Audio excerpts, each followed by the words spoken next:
The call came just after midnight. My brother's voice was unnervingly steady as he asked, "Where is your wife?" I didn't blink. "New York," I replied, my voice betraying nothing. But there was silence on the other end, thick and pregnant with something unspoken. Then he spoke again, his words deliberate. "No. She's in Hawaii, at my hotel with another man. And she's using your ATM card." I didn't answer right away.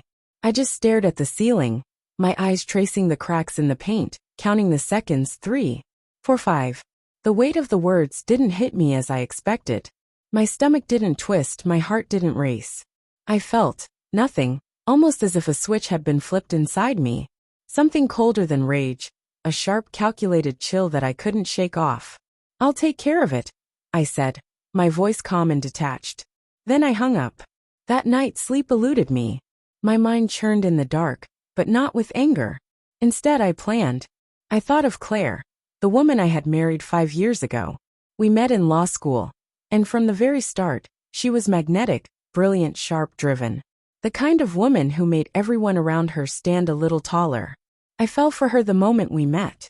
She made me feel chosen, special, like I was someone worth her time.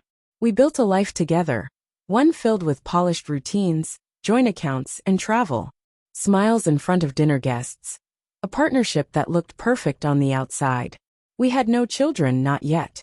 She said we should wait, that we needed to be ready, that timing mattered. Looking back, the signs were there. The longer business trips. The way her phone was always face down. Her passwords changing. Her excuses airtight, too perfect to question. But I didn't want to believe it. Love had made me blind.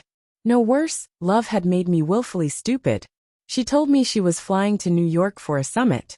I drove her to the airport, kissed her goodbye, told her to send me pictures. She laughed and promised, only if I look good in them. But she never did. After the call from my brother, I checked our bank account. She'd withdrawn $400 in Honolulu, spent it on room service, spa charges, 2 guest breakfasts. It wasn't just the affair that stung, it was the audacity. The betrayal, yes, but even more, it was the utter lack of shame.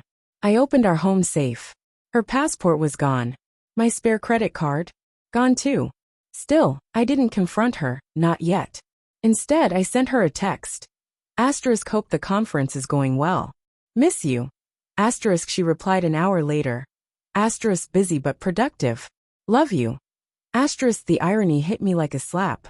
She was lying in a hotel bed with another man when she typed that, wearing the necklace I gave her for our anniversary.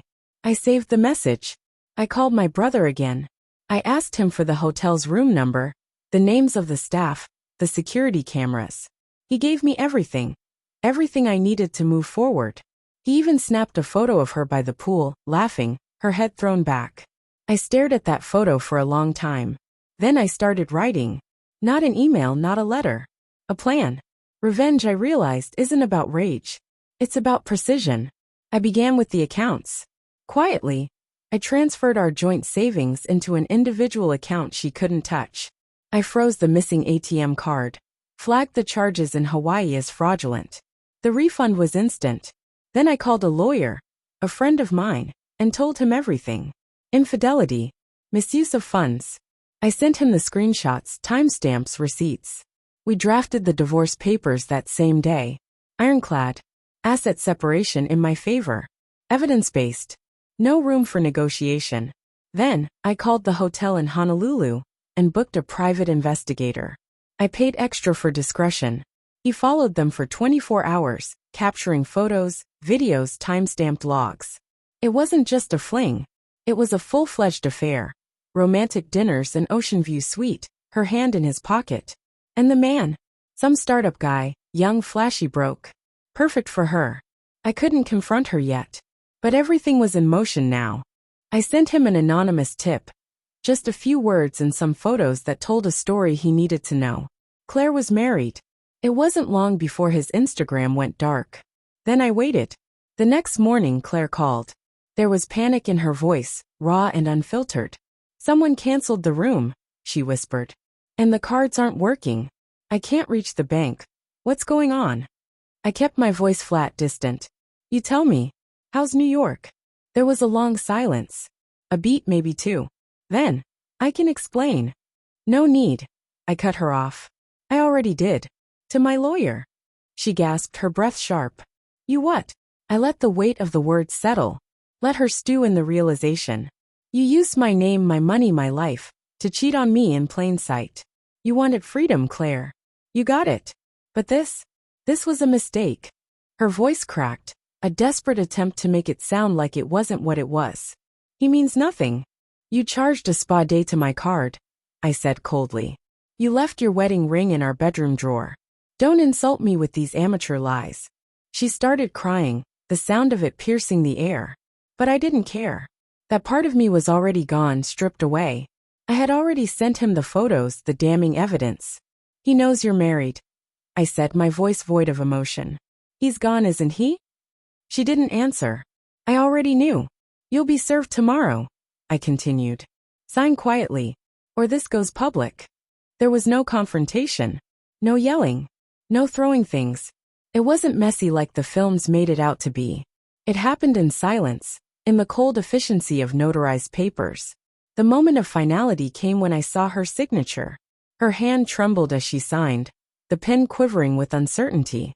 I watched it through the glass divider in my lawyer's office. She glanced at me once.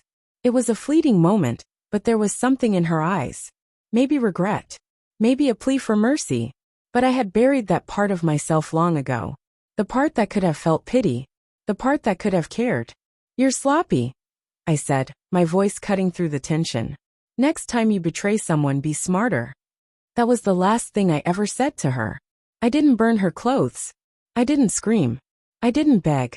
I simply erased her. Methodically. Cleanly. Our home feels quieter now, but it's mine again. People like to say betrayal is like a knife in the back. They're wrong. It's not that violent. It's a whisper, soft and slow, creeping in close behind your ear. But revenge? Revenge is the echo that follows.